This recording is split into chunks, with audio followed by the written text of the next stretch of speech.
All right, you guys. Let's come back to our seats.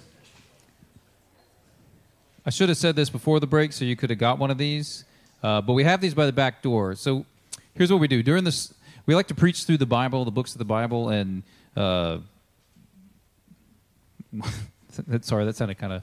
We like to preach the Bible. But, but we have a plan. So what we've ended up doing the last couple summers is emphasizing a story that's in the Bible. And so this summer, what we're going to be doing is going through the book of Daniel, but specifically the story parts. So it's the first 6 chapters.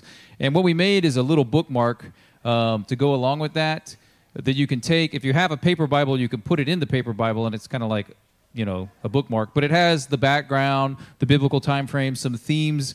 Also, it shows you what we're going to be talking about each week. So I know it's the summer. We all travel. I mean, I wasn't here last Sunday. So if you miss a Sunday and you come back, you can see where we're going to be at. And, don't be like, what is that guy? Who did that happen? You can look ahead.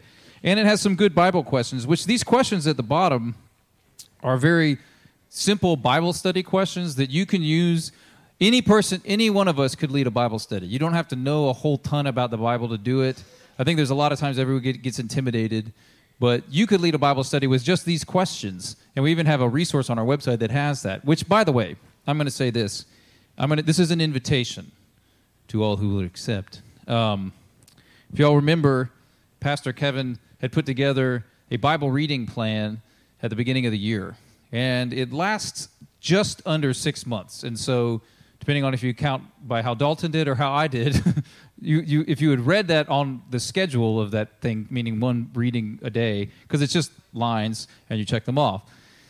If you did one a day, you would have finished about a week and a half ago. So here's what I'm gonna do, and I'm gonna invite anybody else who wants to with me. Starting tomorrow, I'm gonna start the Bible reading plan over again, back at the beginning, because there's not a date on it. It's just like day 1, day 2, it's just a box. So if you want to join me in doing that, go to our website. There's a link at the top that says something like 6-month Bible reading plan. But it's not exactly 6 months. It's just under 6 months. So if you start now, and my math is correct, which is debate, it could be not right, but the when I Googled, if you start this week, you'll have a couple extra weeks in there, or like a couple, you'll have about 12 days of cushion. So if you miss one, you'll still finish on December. You follow what I mean? So, but I'm going to be reading through the Bible again the second half of the year, and I would just invite you to come along with me. It's not too much. There are some sections, like going through Ezekiel was a little rough, I'm not going to lie, but it's we need to know the Bible. We need to know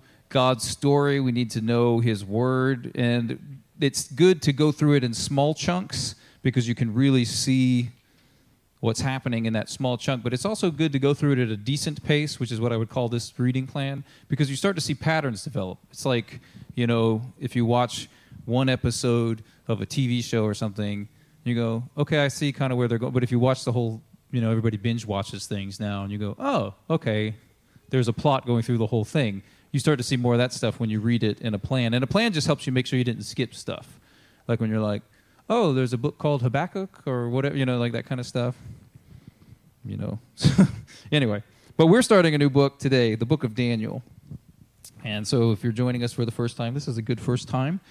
And it's always surprising to me how, I don't know, I guess it shouldn't be surprising, but how potent, you have this idea that you can plan to go through a book of the Bible. And it's like, well, will it speak to what's going on in this moment? And it always does. I don't know if you've been as impressed by that as I have, but the amount that God speaks through His Word is everything. It's awesome. And so as I was getting ready we were going through this book, I'm just like, wow, again, which not surprised at this point, I couldn't imagine a better book to be going through in this time. So a little bit of background, just so we know where we are in the Bible, especially if you're new to studying the Bible or anything. So as Mike referenced earlier, the Bible starts at the creation of the world, the creation of the universe, and then mankind, and then the introduction of sin into the world and the brokenness that comes from that. And God says, don't worry, I'm going to fix it. And it starts this whole storyline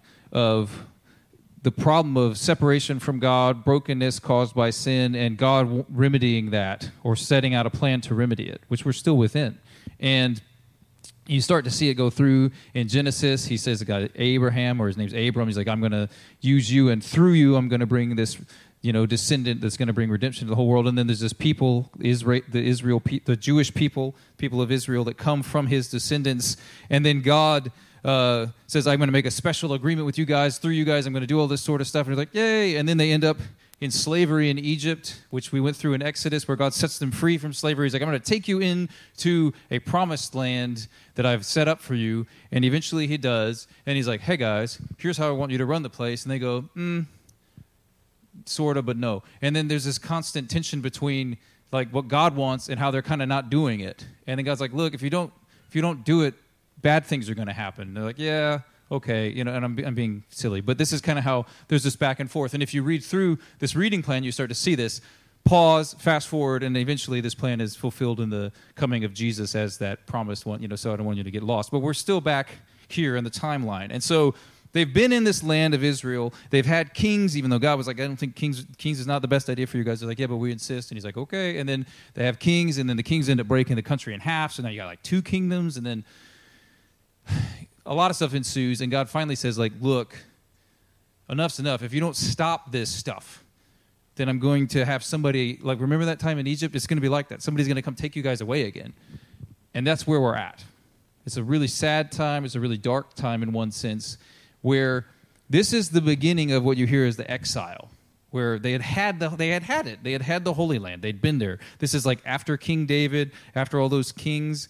But a lot of the kings, when you read through, especially like in this reading plan, you start to see is like, they'll summarize the whole guy's life and be like, "And then that guy had a son, and he did evil in the eyes of the Lord, just like his father did." And you're like, "Ugh." And then they go to the next guy. It's like, "And then that guy had a son, he did evil, not as much evil as, but, still," and it kind of goes on like that, And so after a while, God says, "That's it."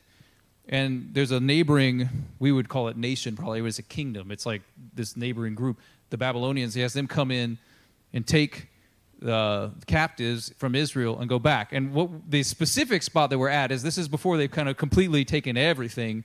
The first time they come in, they just kind of take all the gold and stuff and all like the leaders of the country. And that's where we find Daniel happening.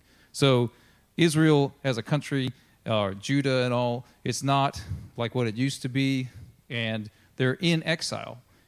And so the big theme that we're going to be emphasizing during this whole book and all these stories is how did they have hope while in exile?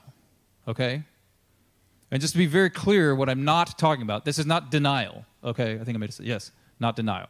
That would be a different way. Like you could say, "Oh, I'm not in exile." Like, you're in exile. Okay?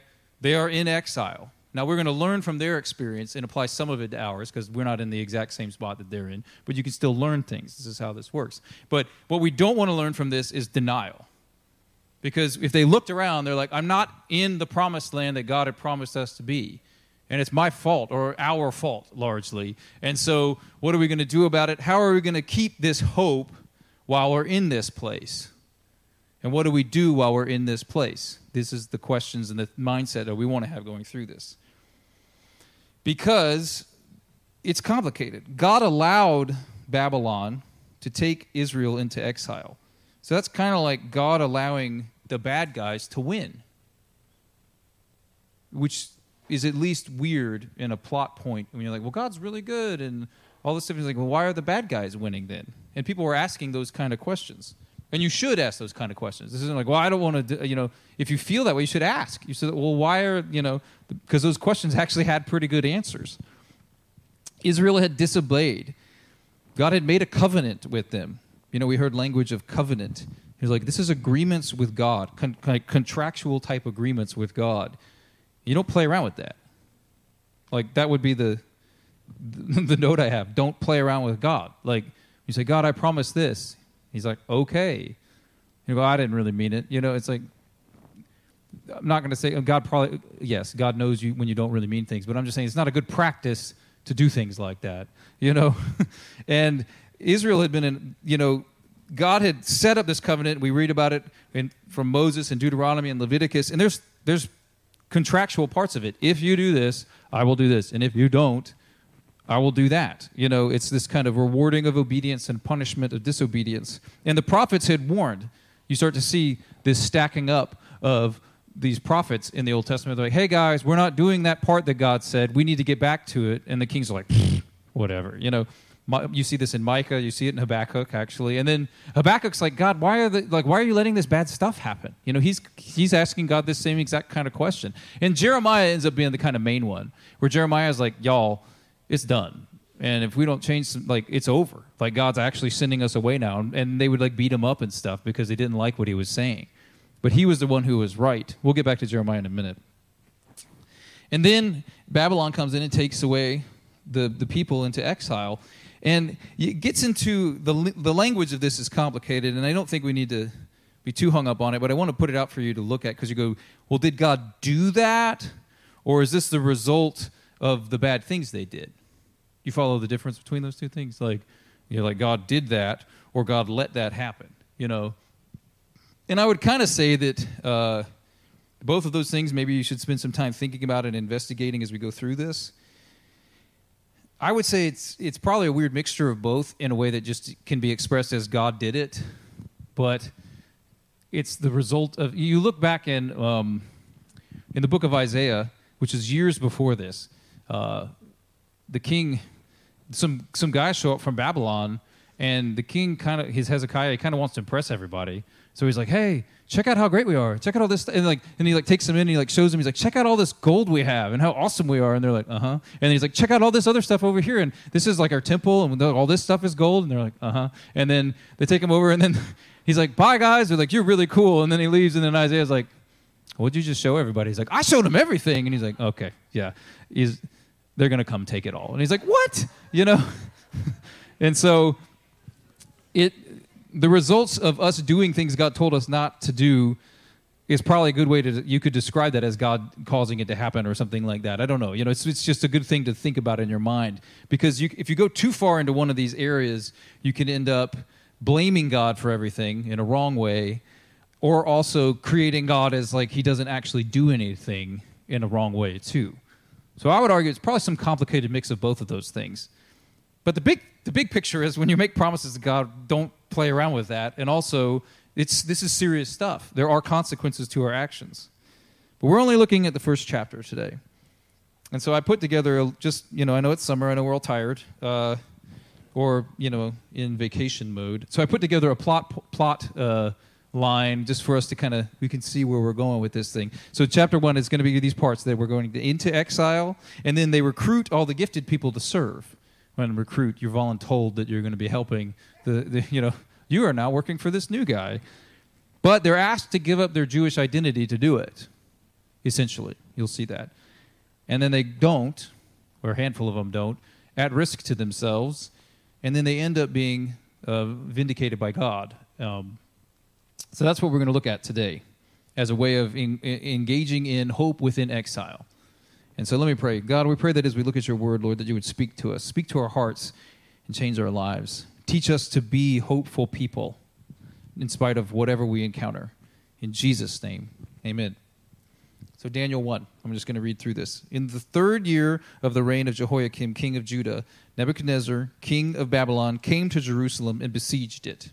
And the Lord delivered Jehoiakim, king of Judah, into his hand, along with some of the articles from the temple of God. That's that gold stuff. These he carried off to the temple of his God in Babylonia and put in the treasure house of his God. That's not good. So this is just the introduction. We're getting into the exile. And one thing I want to put this little point here, which we're going to talk about in a thing, is that this is a group thing. Now, as American people, we struggle with that. I'm an individualist, and I like my rights. You see what I'm saying? Why are you talking about, I didn't do that. I have freedoms. And then we like to think, and I'm not saying that's wrong. I mean, it's a way to think. But that's not what's going on here. What's going on here is this group of people had a group contract with God, and the group broke it. So the group is being exiled. Not every single person within that group has done these things. So you're going to have to, work with that to get to where we need to get. Because otherwise we're well, I didn't do, it's doesn't matter. The group did, And so... and I'll talk about that when we get to the end. And so they're in exile now. Then the king ordered Ashpenaz, chief of his court officials, to bring into the king's service, this Babylonian king now, bring into the king's service some of the Israelites from the royal family and the nobility, young men without any physical defect, handsome, showing aptitude for every kind of learning, well-informed, quick to understand, and qualified to serve in the king's palace. So like Kevin. I'm just kidding. I'm just saying if you're paying attention there. He was to teach them. No, so he gets all the gifted people. He's like, okay, look, I need people to run things. And so he just kind of, as well as taking all of the best money and stuff, he's like, I want all the best people too. But now you're going to work for me, right? So he's like, go get all the good people. I'm going to have them work for me. So they were going to serve in the king's palace, serve the bad guy. He was to teach them the language and literature of the Babylonians. He's like, all that stuff you came with? Forget that. You're not that anymore. You're going to be this way now, and you're going to learn all our stuff. The king assigned them a daily amount of food and wine from the king's table. They were to be trained for 3 years, and after that, they were to enter the king's service. So he's taking the best of everything, but he wants them to leave behind who they were. Like, you're not that anymore. You work for me now. Which, when you have a contract with God, and they want you to give it up, that's a problem. Like, if that's part of who you are, you're like, well, I have this contract with God. You're like, nah, don't worry about that. It's coming in. You're going to work for my God now. And you're like, I don't know if I can do that, right? You should feel that way. So this is where we meet Daniel in the book of Daniel. Among those, this is verse 6, among those who were chosen were some from Judah, Daniel, ding, ding, ding, Hananiah, Mishael, and Azariah. The chief gave them new names. To Daniel, the name Belshazzar, which you run into. But this is the book of Daniel. But look at these other guys. To Hananiah, Shadrach. You've heard of that guy. To Mishael, Meshach. And to Azariah, Abednego. It's kind of interesting. When you look at the Bible books, sometimes the Hebrew name is the name that sticks, and sometimes it's the Babylonian or Persian name. It's interesting. Esther's Persian. So, anyway. So those three guys we've heard of, and you'll run into again in a couple chapters. But those guys, we know them by their Babylonian names, which kind of probably does speak something. But these are our guys. These are the guys we're going to be looking at the most in these next couple weeks. Daniel, Shadrach, Meshach, and Abednego. But Daniel resolved not to defile himself. So he made the right choice. He's like, I can't leave my identity with God aside, So he's like, I'm not going to defile myself with the royal food and wine. He asked the chief official permission to not defile himself this way. Now, God had caused the official to show favor and compassion to Daniel, but the official told Daniel, I'm afraid of my lord the king, who has assigned your food and drink. Well, why should he see you looking worse than the other young men your age? The king would then have my head because of you. So Daniel's like, I can't do this. But he asks if he cannot. He's like, can I not do this thing? Because it would defile me. And he finds a guy who goes, I hear what you're saying, but I'm worried that it'll have bad results, which is going to mess with me and my life. Like, I've been told to do a thing, you're asking to do something else, but if the thing you're saying makes the thing I'm supposed to be doing not work, then I'm going to be in trouble. But he asks. This is a key detail in this whole interaction. But Daniel says he's not going to. What does it say specifically? He's resolved not to defile himself. And I do think it's important to note here, this is not the same as being true to yourself. And not that that's a bad thing. Like, if you've been brought up, and your dad's like, you play football like I played football. And you're like, but I don't play football. Dad. Like, you need to maybe play. But, also, God has made you a certain way, and you do need to be that person. But at the same time, that's not what this is talking about. So it would be kind of like, you'd be kind of jumping the tracks to get into that kind of way of thinking. We're talking about a relationship with God. We're talking about connection with God, relationship with God, living for God, and somebody's saying, I need you to do something else, and you say, I can't do that, so could I do this other thing, Or could I stay this way, like, let's work it out. And it's not about me, it's about him, okay? In verse 11, Daniel then said to the guard, whom the chief official had appointed over Daniel, Hananiah, Mishael, and Azariah, please test your servants for 10 days. Give us nothing to eat but vegetables and water to drink. Then compare our appearance. I'm going to try that again. Then compare our appearance with that of the young men who eat the royal food and treat your servants in accordance with what you see. So he agreed to this test to test them for 10 days. So his approach then is he's like, I hear you. I don't want to put you in a bad position. So what if we do a test? We'll do my thing. They won't defile us. And then at the end of it, we'll let you decide based on what you see. And so I describe this as a non-combative approach, which would be probably countercultural to what we live in these days. We're all brought into this combative approach. Like if somebody's disagreeing with me, especially about something about religious, then I'm supposed to fight with them and win.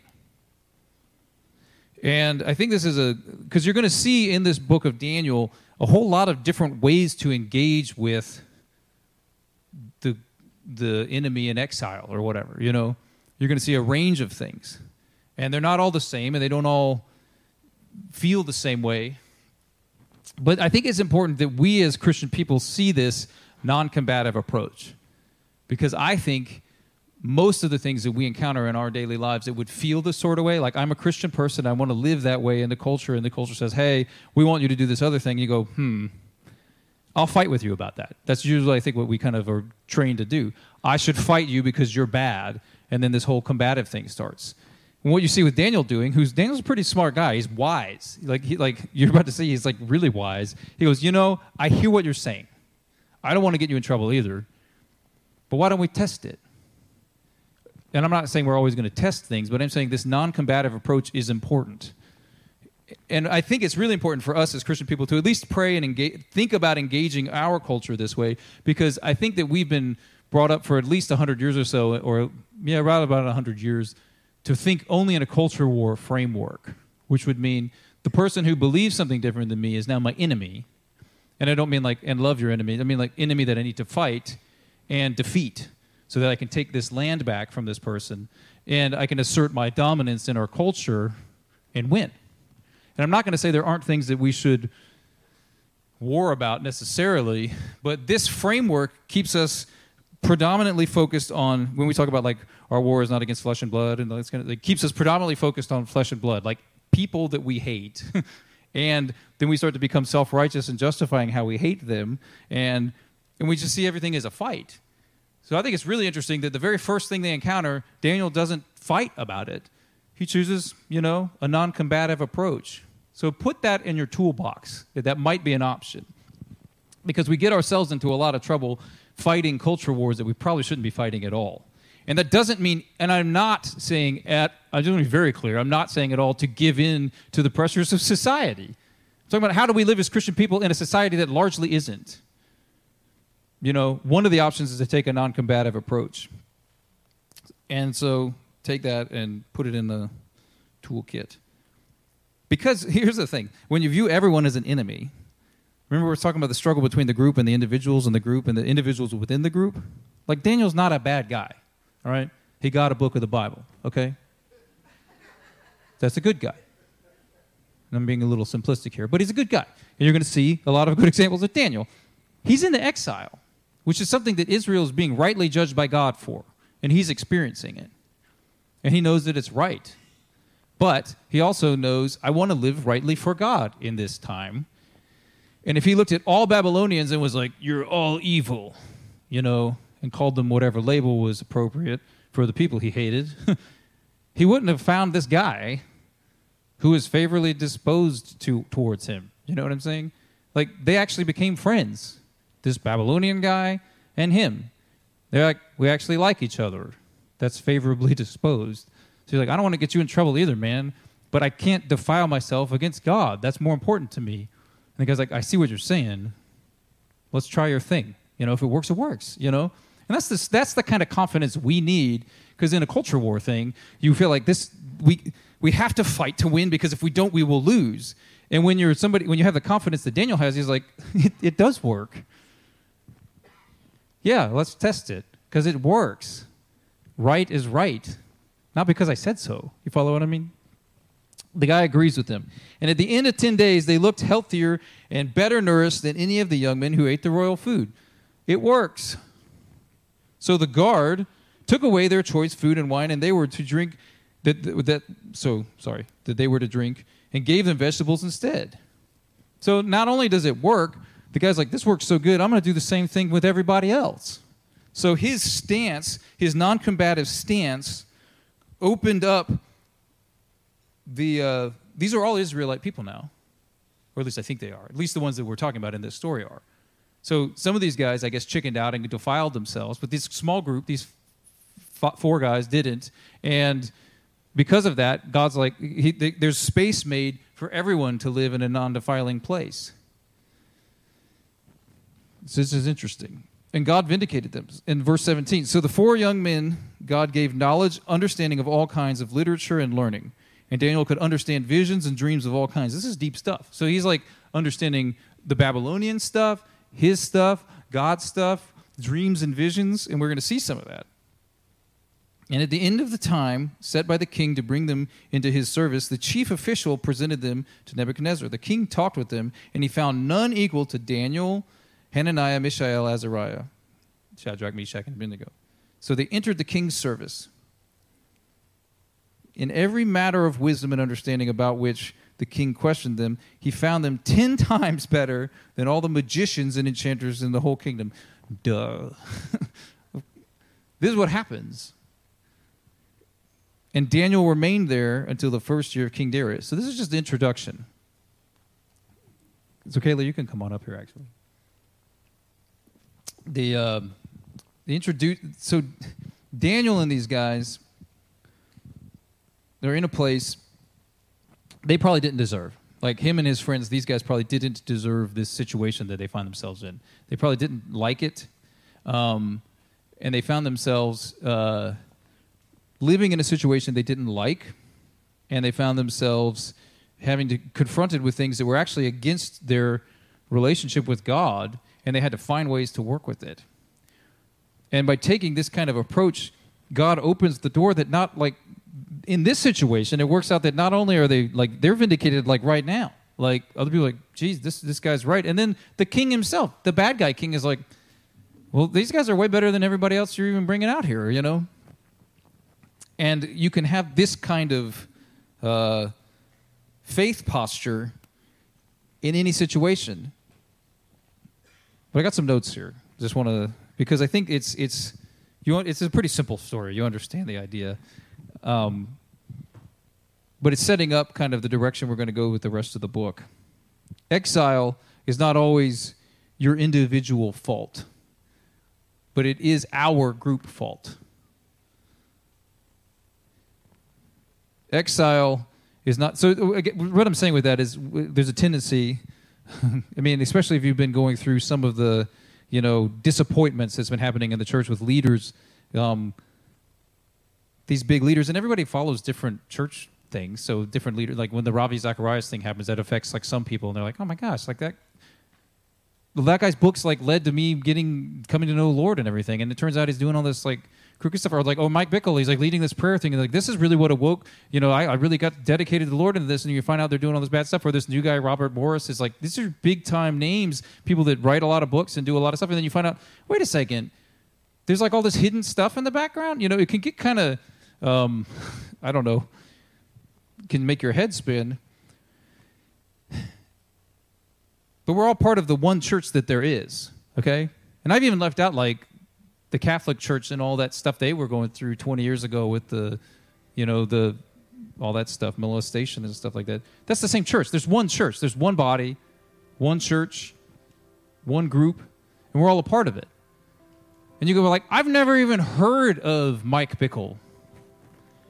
I've never heard of this Robert Morris guy or Ravi Zacharias. I've never been to a Catholic church. What does that have to do with me?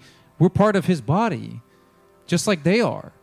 And when people do these kinds of things, it causes an effect. And God allows things to happen in response to that we're going to have to deal with. You may be less than me, okay? Because I happen to do this professionally. So you get lumped into things. And it's hard sometimes because it's easy to go, I never did that. I don't know anything about that. That's them. I'm going to be over here loving God and doing my thing. But it's just not an option you get. If God exposes something, it affects all of us. And whether we're involved in it or not, I think there's not in there, but I think that Daniel probably was a faithful guy. I think he was probably faithful. I think he was probably God-honoring. I think he probably lived for the Lord in this time when Israel goes into exile, and he finds himself in the midst of this whole thing. And he doesn't try to distance himself from, like, he doesn't go to the Babylonian guy, well, you know, I never was that into this whole God thing anyway. You know what I mean? You see what I'm saying? You can try to distance yourself from the group that's having the problem. He's like, I am that, and I can't separate myself from that, and neither can you, and neither can I. That's important. Because as an American, I and I suspect you are very good on the individual stuff. Like, oh, I did that, and I didn't do that, but like, yeah, but we did it. You see? And this works the other way around, and I'll talk about that in a second. Exile is not an excuse to lose your identity. I go, well, everybody, I guess it's an old-time thing. I mean, we're not doing that anymore. We're not in Israel anymore, you know? I guess we got to get with the times. No, that's not how this works. The other thing is exile might take some time. Like, will we be back there by next year? Maybe not. And I think that I put this down. Exile needs commitment, not just combat. And I know those are not mutually exclusive terms, or even like they would even sometimes agree with each other. Like, yeah, I'm committed to fighting. All right, fight. I'll be like, oh, okay, fine. But what I'm saying is, if all of your idea of commitment is in fighting, you need to have a broader definition. There's going to be times to fight, no doubt. But there's lots of times to just be committed to the truth that doesn't involve fighting. And you have to fill in these blanks of what these things might be. But it's sometimes just faithful persistence or something like that, which we'll get into. But exile, this is the thing. Exile needs a plan. So where do we get one? And the thing I said, the other prophets had been talking about this. This wasn't just like, what just happened? Why did God let this happen? Why did this happen? Like, well, we've been talking about it for a minute. And Jeremiah was one of the main ones. And this is one of those verses we quote this a lot. Y'all have heard this. Jeremiah 29:11. Some people, it's like, this is my life verse, you know? And I go, that's a good one. But it goes like this. For I know the plans I have for you, declares the Lord. Plans to prosper you and not to harm you. Plans to give you hope and a future. Do you know what that's talking about? Do you know when that comes from? Yeah, I've given you a hint when I'm talking about Jeremiah. Has talked a lot about this exile thing. That's what he was talking about. That's what he was talking into. And the other thing about this is where you get back into that group thing again, is this is correctly translated. Go back to the verse, the Jeremiah. I know the plans I have for you, but that you is a plural you, which is in the South we would say, y'all. So this is a better translation, which we ought to understand. So I'll read it to you.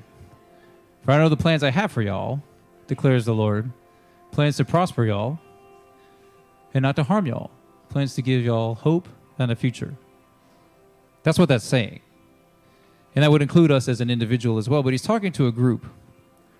Because group exile, when we talk about hope in exile, we need group hope. Not just me having a good feeling. I know God's going to work it out, and I feel good about that. One of my neighbors like, well, I'm despairing. I was like, well, we need group hope, okay?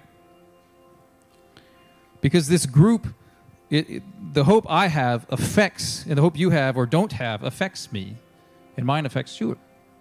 It's a group thing. Like, this is a group exile. It's a group hope we have to hold.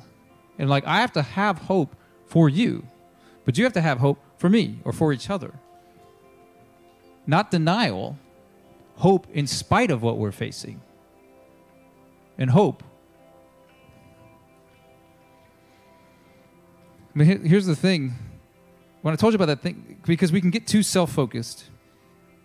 I told you about that thing about Hezekiah, right, in Isaiah. And he's like, you showed them what exactly? And he's like, I showed them everything. They think we're cool now. They're going to come take all that stuff. And he's like, what? You can read this in Isaiah 39. And Isaiah's like, they're going to come. He's like, but it's going to be, they're going to come in like a couple hundred years. They're going to come and they're going to take everything. And he's like, doesn't matter to me. It literally says that. He's like, I don't care. It's going to be good in my day. Bye. So that's the individual there. Like, he literally is like, it worked out for me, so I'm good. I don't care. Everybody else is going to have to deal with it themselves. Whatever. That's not the right attitude. That lack of hope affects everybody.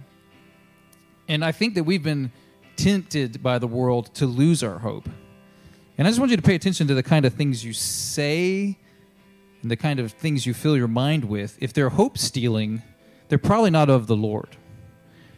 And I'll give you a little heads up. because I think this is important. I'm talking not about denial, okay? So the book we're going to do next month has been one I've been saving on the shelf for quite some time. I don't have a slide for this, but it's because it's a little bit heady and sometimes people get annoyed by it, but you should have read it once in your Christian life, is Mere Christianity by C.S. Lewis. The reason is this. What this book is, and it's great, it's just him kind of musing about different ideas of like Christianity. That's not all it is, okay? What happened was World War II happened, which was a big deal. I don't know if you're a history buff, but it's a big deal.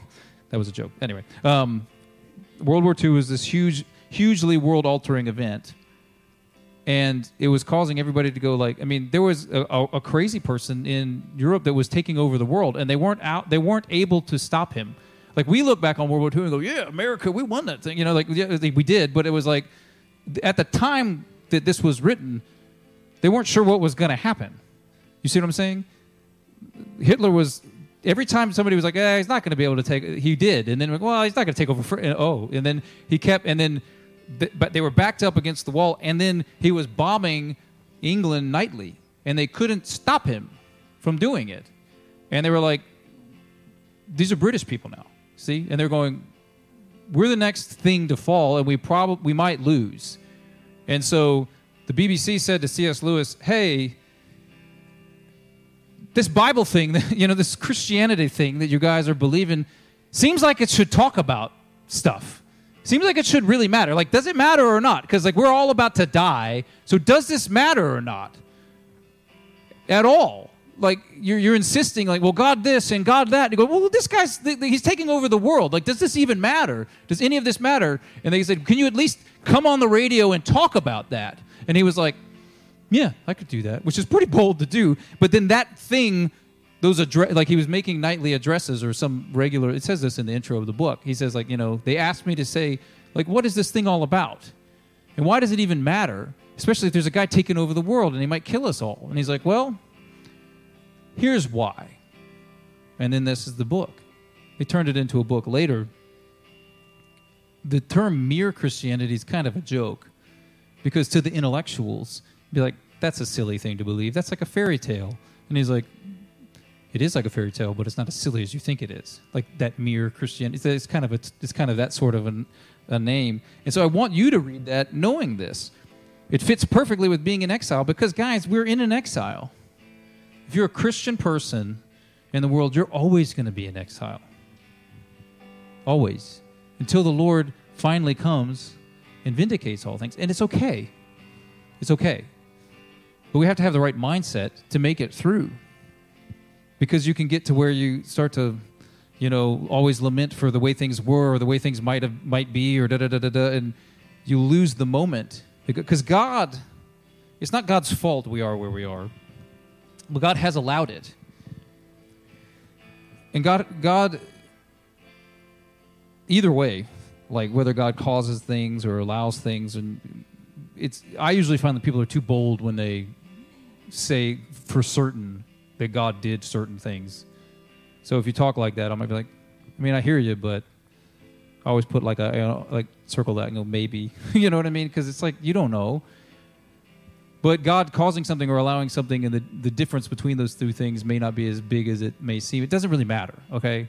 Because if God is God, and you should hear He is, He knows what He's doing, and He knows that we should be exactly here right now.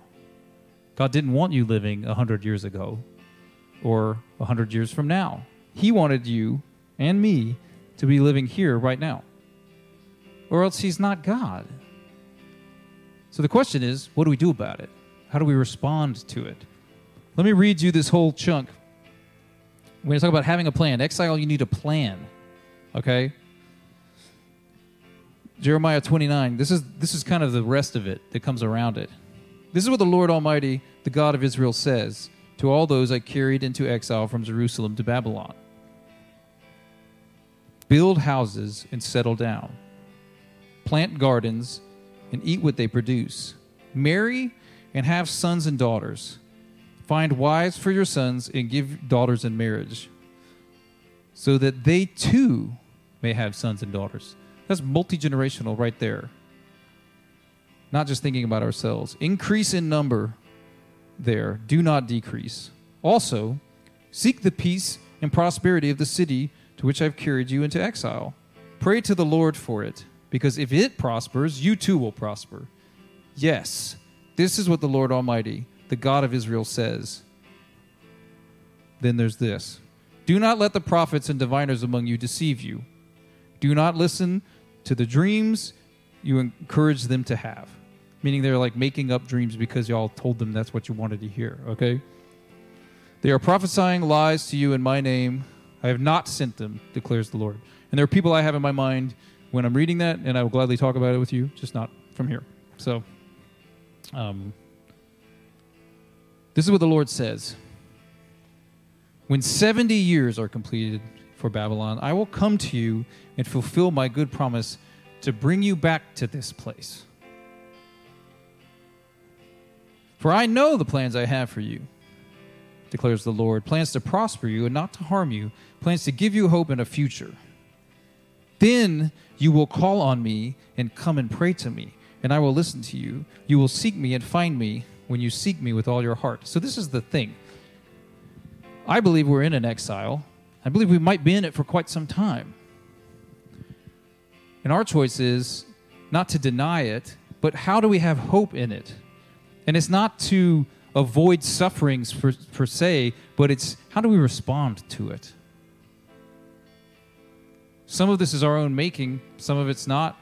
Some of this is more other people's fault, but whatever. We find ourselves where we find ourselves, but how are we going to respond to it? And not lose our hope in the midst of it. Because we know that in the end, this is the kind of thing that God does. He's like, at the end, I'm going to make all the things right. So what are you worried about? So let's stand. I'm going to pray, and we're going to close in a song. And I